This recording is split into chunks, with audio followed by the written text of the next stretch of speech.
Doctors couldn't save the female CEO until a poor single dad did something shocking. 500 of the world's best doctors, millions of dollars spent, every treatment failed, every specialist baffled. A woman dying in the most exclusive hospital suite in Boston, her body destroying itself in ways medical science couldn't explain.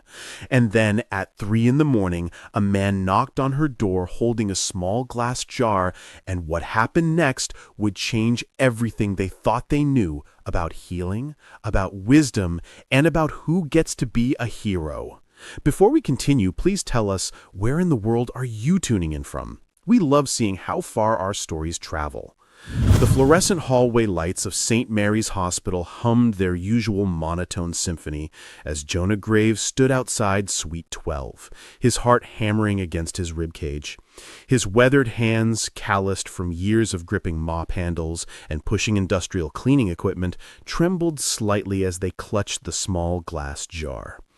It was 2:47 a.m. on a Tuesday in October. Behind that door lay Eliana Mercer, CEO of Ashford Biotech, one of the most powerful women in Massachusetts, dying. And he, a 40-year-old night shift janitor, was about to walk in there with something that could either save her life or get him arrested.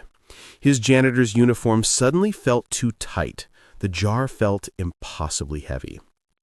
What am I doing? But then he remembered watching her through the partially open door just last week, sitting alone at 3 a.m., trying to work on her laptop despite the bandages wrapped around her hands. Remembered the sound of her crying, deep, sorrowful sobs that echoed the kind of grief he knew too well. Remembered her whispering to herself, "I built my company to help people. Now I can't even help myself." Jonah raised his hand and knocked. The door opened almost immediately. Mariah stood there, Eliana's assistant, a woman in her 50s with steel gray hair pulled into a severe bun. Her eyes narrowed the instant she saw him. "What are you doing here?" Her voice was sharp as a scalpel. "This is a private room." Jonah's throat went dry. "I wanted to speak with Miss Mercer." "About what? The floors?" Mariah's tone dripped with contempt. She positioned herself squarely in the doorway, a human barrier. "It's almost 3 in the morning. Get out immediately or I'm calling security." "Mariah, wait." The voice from inside was weak, barely above a whisper. "What is it you want?" Jonah tried to see past Mariah's shoulder. "Ma'am, I know how this looks." "Oh, I'm sure you do." Mariah's hand moved to her phone. "A janitor showing up in the middle of the night with who knows what in a jar. This is completely inappropriate. I'm calling security right now." "Please," Jonah said, his voice gaining strength. "I've watched Miss Mercer suffer for weeks. I've seen the doctors fail one after another. And I have something that might help." Mariah actually laughed, a harsh, incredulous sound that made Jonah's face flush. "Are you serious right now? You have something that might help? You, a janitor, have solved what the best medical minds in the world couldn't?" She turned her head slightly toward the room. "Eliana, this is absurd. He's probably trying to sell some snake oil. Security will—" "It's not snake oil." Jonah's jaw clenched. "It's a remedy that saved my daughter's life when she had a condition that destroyed her skin, when the doctors gave up." "Oh, please. Every charlatan has a story. Every scammer preys on desperate people. Eliana, I'm calling security now. This man is clearly—" "Show me." Both Jonah and Mariah turned to look toward the bed.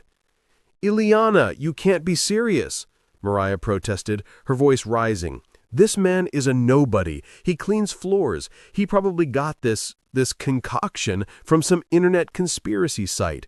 You've had Nobel Prize winners examining you, and you're going to listen to— Show me what you brought." Eliana's voice was stronger now, cutting through Mariah's objection. He held up the small jar.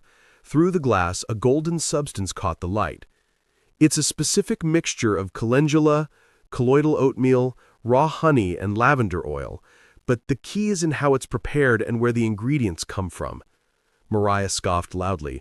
"Honey and oatmeal? This is ridiculous. Eliana, your immunologist from Harvard prescribed cutting-edge biologics designed in a laboratory, and this janitor thinks honey is the answer. The biologics nearly killed me, Mariah. The quiet statement hung in the air.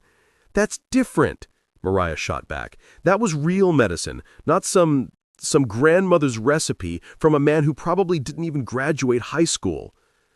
The words hit their mark. Jonah's face flushed deeper, but he held his ground. You're right. I didn't go to college. I clean your floors and empty your trash. His voice was steady despite the tremor in his hands. But I also held my wife's hand while she died from something doctors couldn't fix. I know what it's like to watch someone slip away while experts shake their heads.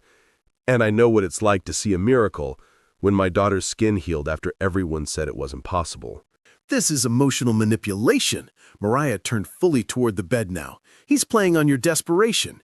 Ilyana, please, let me call security. This is dangerous. He could be mentally unstable. The jar could contain anything. Mariah, Ilyana's voice was quiet but carried an edge of steel. Look at his eyes. What? Look at his eyes. Look at his hands. Mariah glanced at Jonah dismissively. I don't see. His hands are shaking, but not from fear, from hope, from the weight of what he's about to do. There was a pause. Then Ilyana continued. He knows he could lose his job for this. He knows we could have him arrested. But he came anyway. I've seen 1,000 doctors in the last 6 weeks, Mariah. Every one of them looked at me like a puzzle to solve, like a challenge to their ego, like a case study for a medical journal. Another pause. This man, he's looking at me like a person who's suffering. That doesn't mean his jar of goop will help. Mariah's voice cracked slightly. Tell me, Ilyana said to Jonah, why did you really come here tonight? Jonah met her swollen, barely visible eyes. Even from across the room, he could see the angry red welts covering her face, the scales that had replaced what was once beautiful skin. But he could also see something else, a desperate flickering hope. Because I couldn't sleep anymore, he said quietly, knowing I might have something that could help and doing nothing about it. Because every night when I clean this floor, I hear you crying when you think no one's listening. He swallowed hard. Because I know what it's like to feel helpless, ma'am, and I wouldn't wish that on anyone. 5 years ago, Jonah Graves had been a different man. He'd worked construction during the day, came home to his pregnant wife Emma at night, and dreamed about the family they were building. They'd picked out names, painted the nursery pale yellow, argued playfully about whether their daughter would have his eyes or hers. Then Emma went into labor, and everything changed. The complications started small, just some unusual bleeding. Then her blood pressure spiked. Then her organs began failing one by one. The doctors ran tests, administered treatments, brought in specialists. Nothing worked. It was as if her body had turned against itself in ways they couldn't understand. She'd held baby Sienna once, just once, long enough to whisper, "Take care of our girl," before the machine started screaming. Jonah had buried his wife on a Tuesday, started his night shift janitorial job the following Monday. He needed the health insurance for Sienna, needed the steady paycheck, needed to keep moving, because if he stopped, the grief would swallow him whole. "Ma'am, if you don't mind me asking," Jonah said now, still standing in the doorway with Mariah glaring at him, "how long have you been sick?" Eliana's voice was hoarse. 6 weeks. It started as a rash on my arms, minor irritation. I thought it was stress, maybe an allergic reaction to new soap. A bitter laugh. Within days, it spread. Now 60% of my body is covered. The pain is indescribable, like my skin is on fire every second of every day. And the doctors? 500 consultations, specialists from Mayo Clinic, Johns Hopkins, physicians from Switzerland, Japan, Australia. Her voice cracked. 43 different treatments. Each one either did nothing or made me worse. The steroids shut down my kidneys. The immunosuppressants triggered seizures. Simple antihistamines sent me into anaphylactic shock. Mariah interjected, her voice defensive. We've tried everything. The best minds in the world have examined her. This isn't something a janitor with a jar of kitchen ingredients can fix. But Jonah had stopped listening to Mariah. He was remembering. Sienna had been 6 months old when the eczema started. tiny red patches on her cheeks that spread within days to cover her entire body. She'd screamed through the nights, her baby's skin raw and bleeding where she'd scratched it. The pediatrician prescribed steroid creams that did nothing. The dermatologist suggested elimination diets, special formulas, hypoallergenic everything. Nothing worked. Jonah had been at his breaking point, exhausted from Sienna's screaming, from sleepless nights, from watching his daughter suffer, when his elderly neighbor Maren had knocked on his door. Maren was in her 80s, a Polish immigrant who'd lived on their floor for 40 years. She'd heard Sienna crying through the walls. "My grandmother had a remedy," she'd said in her thick accent, pressing a yellowed index card into Jonah's hand. "For skin that medicine cannot help. You try, yes?" Desperate, Jonah had tried. The recipe was specific. Calendula extract from flowers grown in alkaline soil, colloidal oatmeal ground to exact fineness, raw honey from bees that fed on specific wildflowers, and lavender oil. But not just any lavender oil, it had to come from plants grown in mineral-rich soil with particular pH levels. Maren had been adamant about the preparation method too. The ingredients had to be combined at exact temperatures in a specific order. And it had to be prepared during a new moon, something Jonah had dismissed as superstition.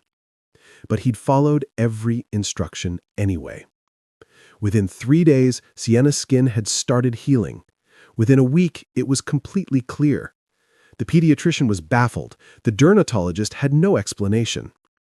Jonah had kept that index card in his wallet ever since, a reminder that sometimes answers came from unexpected places. "This is insane!" Mariah's voice pulled Jonah back to the present. "Eliana, you're going to trust your life to a janitor's home remedy? What will the board say? What will the medical team say when they find out?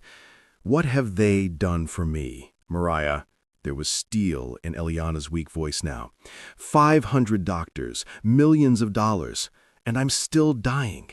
My skin is on fire every second of every day. I haven't slept in 3 weeks. I'm 35 years old, and I'm planning my funeral." Silence filled the room. "Tell me about your daughter's condition," Eliana said to Jonah. So he did.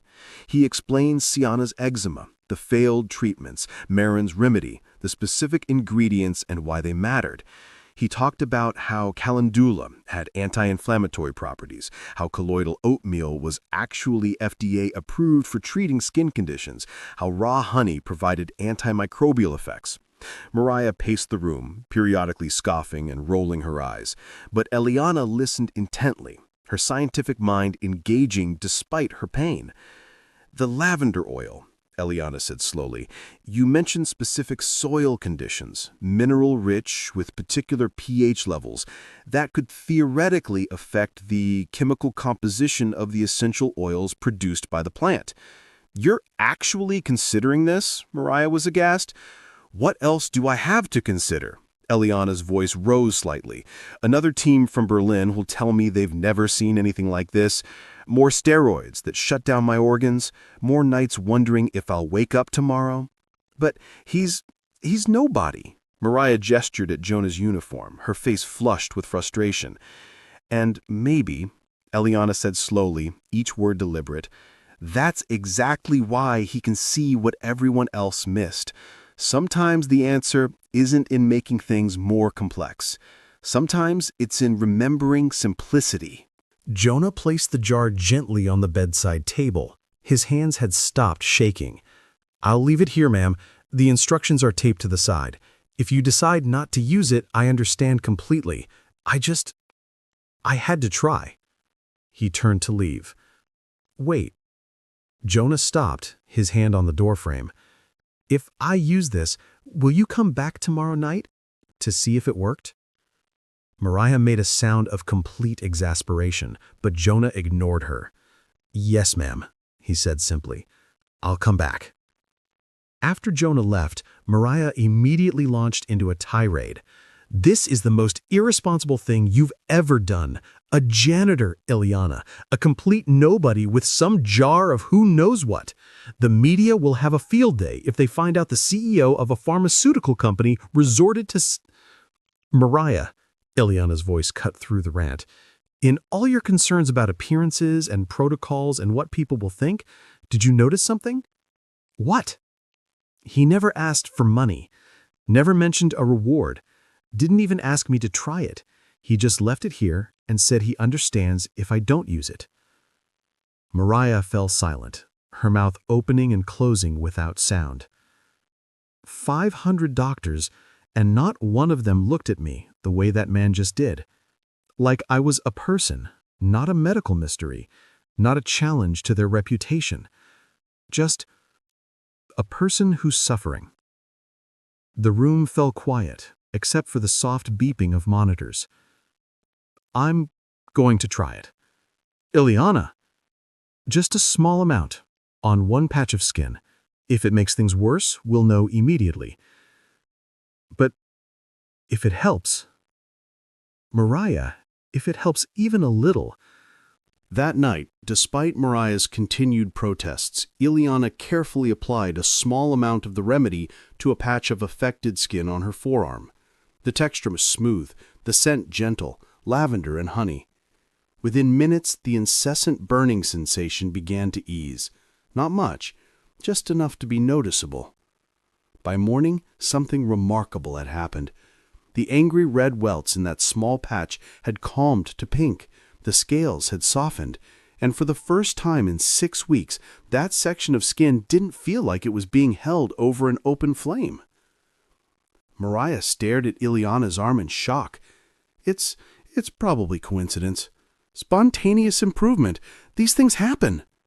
But her voice lacked conviction. When Jonah returned the next night, pushing his cleaning cart down the executive wing, his stomach was in knots. Had the remedy worked? Had it made things worse? Would security be waiting to escort him out? He knocked softly on the door of Suite 12. This time, Mariah opened it without hostility. Her expression was complicated. Confusion, wonder, and something that might have been the beginnings of respect. "She wants to see you," Mariah said quietly, stepping aside. Jonah entered. Ileana was sitting up slightly in bed, and even from across the room, he could see the difference. The patch of skin where she'd applied the remedy looked dramatically better. "It worked," Ileana said, her voice stronger than the night before. "Mr. Graves, it actually worked." "Jonah," he said automatically. "Please, just call me Jonah." "Jonah." She smiled, the first real smile Mariah had seen in weeks. "I applied it to larger areas this morning. Same results. The pain is less, the burning has stopped in those spots. It's like my skin is remembering how to be skin again." Over the next 3 days, the improvement was undeniable. The remedy that 500 doctors had failed to provide had come from a janitor's wallet, written on a yellowed index card by an elderly Polish woman who'd learned it from her grandmother. Mariah, forced to acknowledge what she was seeing, became an unlikely ally. She helped document the recovery, ensured consistent application of the remedy, and even researched the scientific basis for why it might be working. "I owe you an apology," Mariah said to Jonah on the 4th night. "I judged you, dismissed you, nearly had you arrested for trying to help." "You were protecting her," Jonah said simply. "I understand that." "No," Mariah shook her head. "I was protecting my assumptions, my belief that wisdom only comes from people with the right credentials, the right degrees, the right positions." She looked at him directly. "You taught me something important. Sometimes the answer isn't in the people we expect." As Ileana's condition improved, something else began to happen. During his nightly cleaning rounds, Jonah would stop by her room, just for a few minutes at first, to check on her progress, to adjust the remedy's application based on which areas needed more attention. But the conversations began to stretch. 5 minutes became 10, 10 became 30. Soon Jonah was spending his break sitting in the chair beside Ileana's bed, talking about everything and nothing. She learned about his life, about Emma's death and the medical mystery that had taken her, about 4-year-old Sienna who loved drawing and asked endless questions about how clouds stayed in the sky, about his mother who watched Sienna during his night shifts but was getting older, more tired, about the weight of being a single father, of working a job that exhausted his body so he could provide for his daughter. He learned about her life, too, about building Ashford Biotech from nothing, about the pressure of being a woman CEO in a male-dominated industry, about the loneliness at the top where everyone wanted something from you, but few truly saw you, about her dreams of making medicine accessible, of funding research for diseases that pharmaceutical companies ignored because they weren't profitable enough. "I've been so focused on helping people on a grand scale," Ileana said one night, "that I forgot what it feels like to be helped as a person, not as a CEO or a case study, just as someone who's suffering." "Sometimes we get so lost in the big picture that we forget the small moments or what actually matter," Jonah replied. Mariah watched these midnight conversations from the doorway, saw her boss laugh for the first time in months, saw the isolated executive becoming someone softer, more open, and she saw Jonah, this man she'd dismissed as nobody, treat Ileana with a gentleness that had nothing to do with her money or position. One night, as Jonah was leaving, Mariah pulled him aside. "She's falling for you," Mariah said bluntly. "You know that, right?" Jonah's face flushed. "We're just talking." "Jonah," Mariah's voice was gentle now, "I've worked for Ileana for 8 years. I've never seen her look at anyone the way she looks at you, and I've certainly never seen her laugh the way she does when you're here." "She's a CEO. I'm a janitor. Those worlds don't mix. They're just labels. And maybe it's time both of you stopped letting labels define what's possible." By December, Ileana's skin had healed enough for discharge. The doctors were baffled but couldn't argue with results. Her case would be studied for years, the mysterious condition that hundreds of specialists couldn't solve, cured by a simple remedy. The night before she was set to leave, Ileana asked Jonah to meet her in the hospital garden. It was cold, but she wanted fresh air, wanted to feel the wind on her skin without pain for the first time in months. Mariah came too, standing a respectful distance away as Jonah and Ileana sat on a bench surrounded by dormant flower beds. "You saved my life," Ileana said, her breath visible in the December air. "You saved your own life by being brave enough to trust someone you had every reason to dismiss." "I don't want this to end," Ileana said quietly. "These conversations, seeing you every night, I know it's complicated. I know our lives are completely different, but I'd like to see you again, outside these walls, if you'd want that." Ileana's smile was radiant. "I'd like that very much." Their first date was at a small coffee shop in downtown Boston. Ileana arrived. No designer clothes, no makeup to hide behind, just her. Jonah wore his nicest shirt, nervous in a way he hadn't been since high school. They were both awkward at first, stumbling over words, unsure how to act outside the familiar rhythm of hospital room conversations. But then, Ileana laughed at one of Jonah's stories about Sienna trying to teach their elderly neighbor's cat to fetch, and the tension broke. They talked for 3 hours. The coffee shop staff started cleaning around them. Neither noticed. If you've ever felt like two different worlds could never connect, like the distance between who you are and who you want to be with is too great to cross, you know exactly what Jonah and Ileana were feeling in that moment. The hope mixed with fear, the possibility mixed with doubt. Their second date was at a bookstore. Ileana insisted, saying she wanted to buy picture books for Sienna.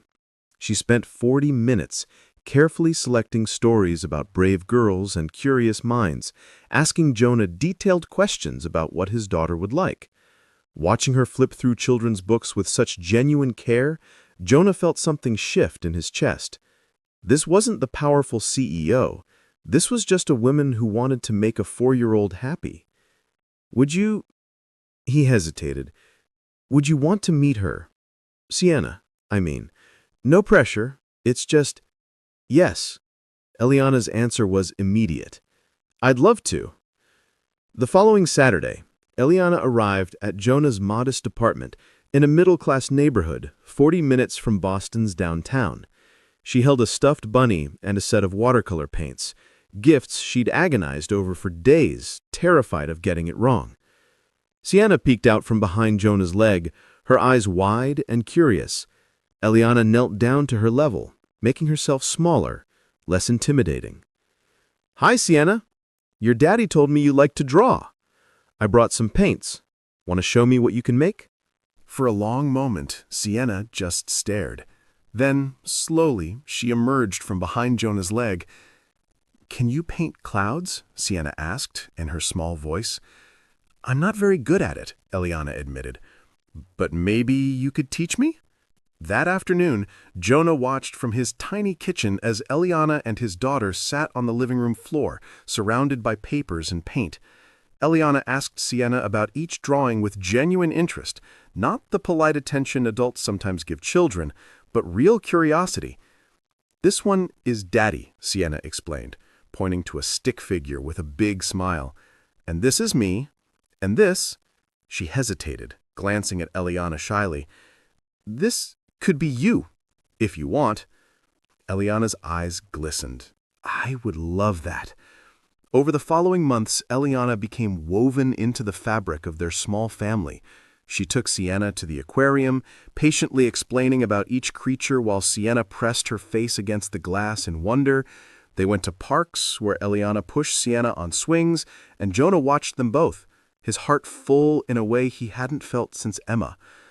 Movie nights became a tradition.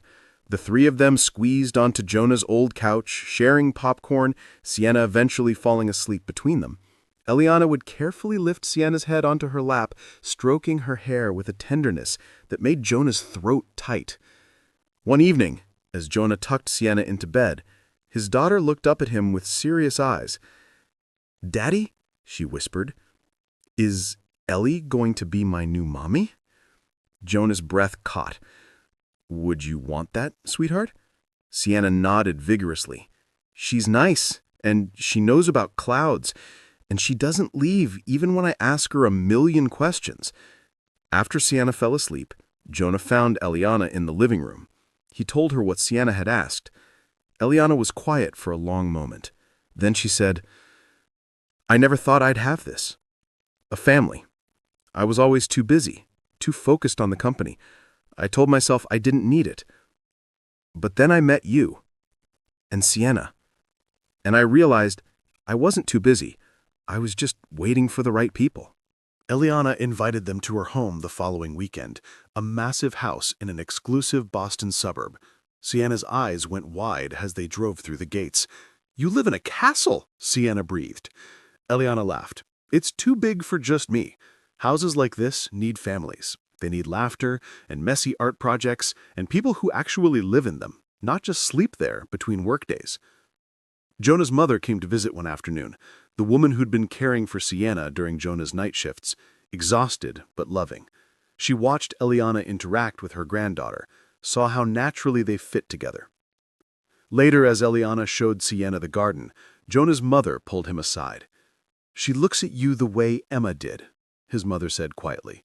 "With real love, not the kind that's about what you can provide or who you are on paper, the kind that sees your soul." "It feels too good to be true," Jonah admitted, "like I'm going to wake up and realize it was just a dream." His mother touched his cheek gently. "Then stop waiting to wake up. Start living it." 6 months after their first date, Jonah and Eliana were married in the hospital garden where everything had begun, where Jonah had first held a small jar and Eliana had first chosen to trust. It was a small ceremony. Close friends, hospital staff who'd witnessed the miracle, Jonah's mother in the front row dabbing her eyes with a tissue, and Sienna, dressed in white as the flower girl, clutching her stuffed bunny and beaming with joy. Mariah stood as maid of honor, still sometimes shaking her head in wonder at the journey that had brought them here. As Eliana walked down the makeshift aisle, her skin completely healed and glowing with happiness, Jonah felt tears prick his eyes. The janitor and the CEO, worlds that weren't supposed to touch, let alone merge. But they had, because sometimes love doesn't care about labels or expectations or what society says should be. The vows were simple but powerful. "You saw me when I was invisible," Eliana said, her voice steady. "You helped me when I had nothing to offer in return. You taught me that strength isn't about power or control. It's about being brave enough to care even when it might cost you everything." Jonah's voice was thick with emotion. You taught me that walls can come down, that different worlds can become one, that love doesn't see job titles or bank accounts, it just sees hearts. And your heart is the most beautiful thing I've ever known. Kiss her, Daddy, Sienna shouted, unable to contain herself, and the small gathering erupted in laughter. Jonah did, and as everyone applauded, Mariah stepped forward for her toast. 6 months ago, Mariah began, her voice carrying across the garden, I almost called security on this man. I saw a janitor, someone beneath us, someone who had no business being in that room, and certainly no business suggesting he could help where brilliant minds had failed. She paused, looking at Jonah with open warmth now. I was so wrong it makes me ashamed, but it also taught me the most important lesson of my life. Wisdom doesn't come in expected packages. Sometimes the most extraordinary solutions come from the most ordinary people who have the courage to care. She raised her glass. Jonah gave Eliana her life back, and Eliana gave Jonah and Sienna something beautiful too. A family completed. Here's to seeing past labels, here's to courage, here's to love that defies expectations. As the small reception continued, Eliana found a quiet moment with Jonah. Do you remember what you said that first night? She asked. In my hospital room? I said a lot of things. Most of them probably sounded crazy. You said you couldn't sleep anymore, knowing you might have something that could help and doing nothing about it. She took his hand. That courage changed my life, not just because of the remedy, but because you showed me what real strength looks like. It's not about having power. It's about using whatever you have to help someone else, even when the world tells you you're not enough. I'm still just a janitor, Jonah said softly. No, Eliana shook her head. You're the man who refused to let labels define what you could give. You're the father who works night shifts so his daughter has everything she needs. You're the person who saw suffering and couldn't walk away. She smiled. And now you're my husband. That's all the definition you need. Their life together became something neither had imagined possible. Eliana continued running Ashford Biotech, but differently now, more present, more grounded, remembering that the point of the work was always the people it served. She started funding research into rare conditions that big pharmaceutical companies ignored, remembering what it felt like to be the patient everyone gave up on. Jonah enrolled in evening classes, pursuing the education he'd never had the chance to complete. Eliana supported him, not with money, but with belief, studying with him at the kitchen table after Sienna went to bed, celebrating every test passed, every milestone reached. But he never forgot where he'd come from. Once a month, he volunteered at the hospital, working alongside the janitorial staff, reminding himself that dignity isn't defined by title. Sienna thrived. She had a mother figure who attended every school play, who helped with science projects, who listened to endless questions about why the sky changed colors. And she had a father who showed her every day that real strength is about character, not credentials. Their family, born from impossible circumstances, became something beautiful, living proof that healing requires looking past titles to find genuine hearts, that love finds you in the most unexpected places, that sometimes the person who cleans your floors might not just save your life, they might become your whole world. The story of Jonah Graves and Eliana Mercer spread beyond Boston, becoming more than a medical mystery solved. It became a reminder that miracles don't always come wrapped in expensive packages, that wisdom can be written on yellowed index cards, that the most important qualities, courage, compassion, the willingness to try when others have given up, have nothing to do with degrees on walls or zeros in bank accounts. It reminded everyone that in our rush to find complex solutions, we sometimes miss the simple truth.